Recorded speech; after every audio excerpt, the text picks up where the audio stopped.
Hi!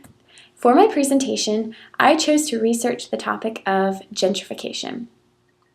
The term gentrification was first coined by British sociologist Ruth Glass in the year 1964.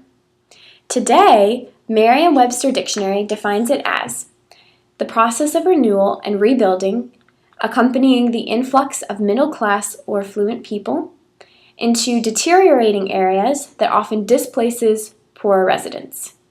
In other words, it involves taking an area that is run down and highly populated by low-income individuals to renovate it and change it into a thriving urban area where middle-class individuals move to live because the housing has been torn down or replaced with high-end living conditions.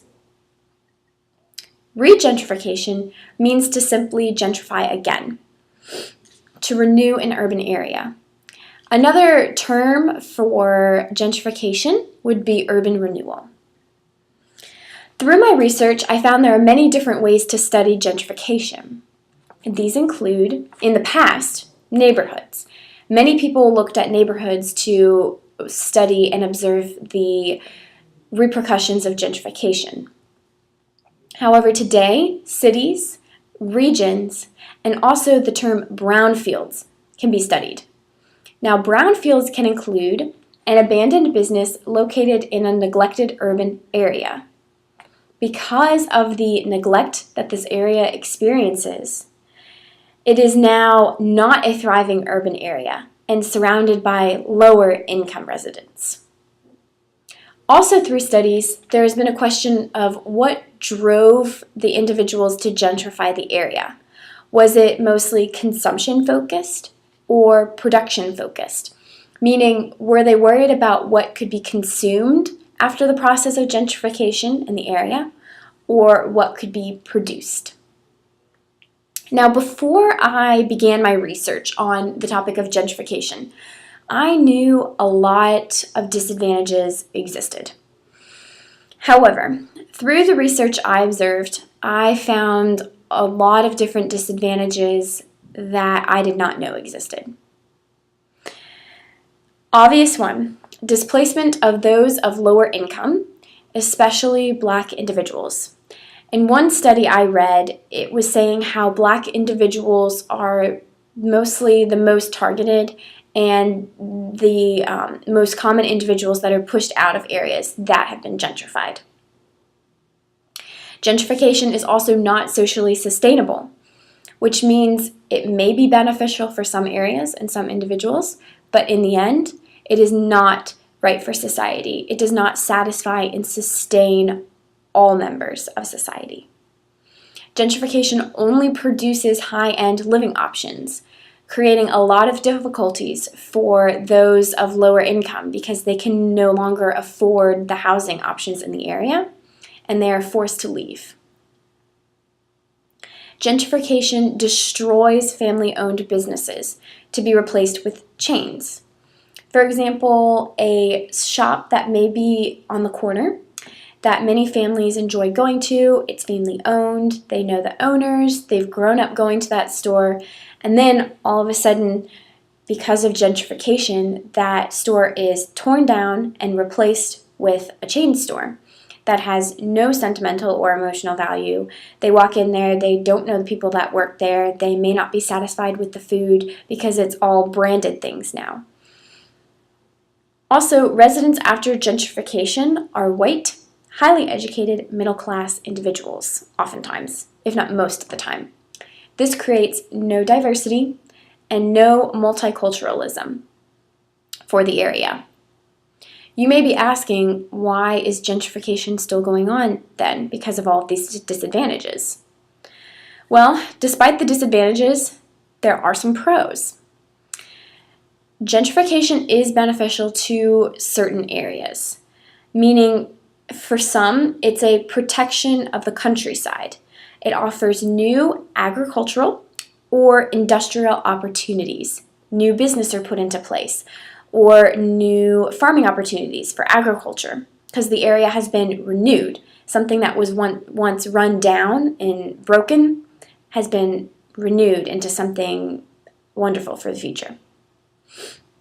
And gentrification also creates an urban lifestyle. In one article I read, it talked about how Toronto, Canada, had been in a high demand for more art spaces, more opportunities for young people.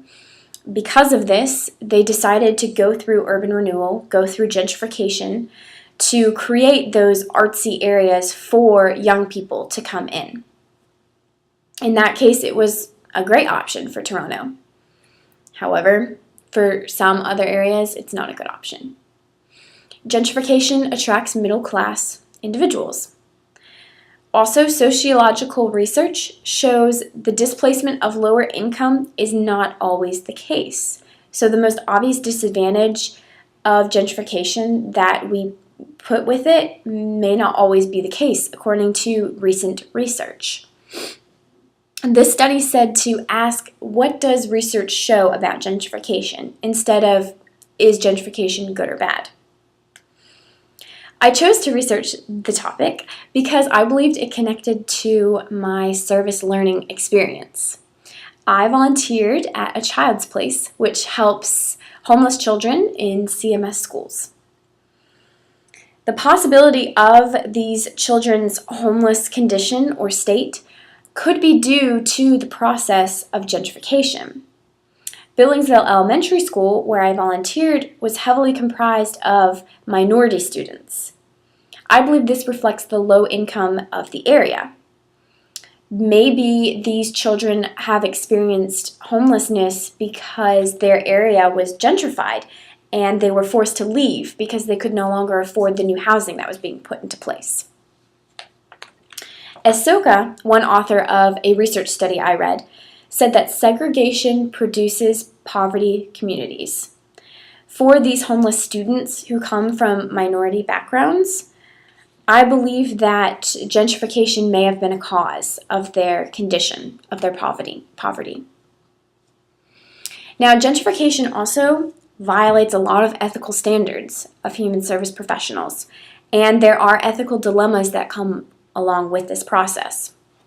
First, Statement 16 in the Ethical Standards says, human service professionals advocate for the rights of all members of society, particularly those who are members of minorities and groups at which discriminatory practices have historically been directed.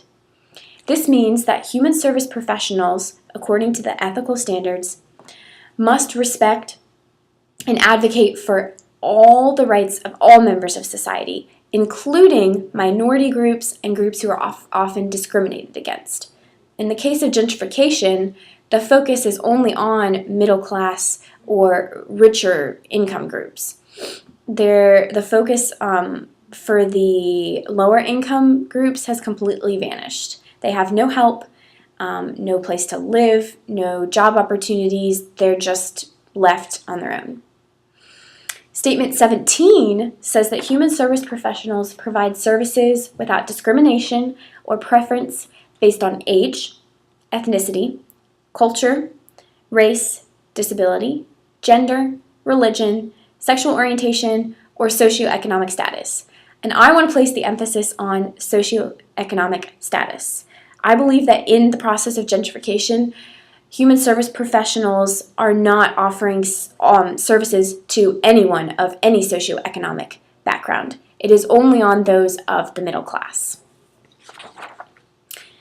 And lastly, I want to end with, how does this affect human services? Well, gentrification puts many people without jobs and homes. These displaced individuals need support for their basic needs as well as emotional. Human service professionals offer the support that they need. Maybe gentrification needs to happen in certain areas, but there need to always be backup options for those who will be pushed out of the area. Human service professionals must help these individuals find jobs and homes. Thank you.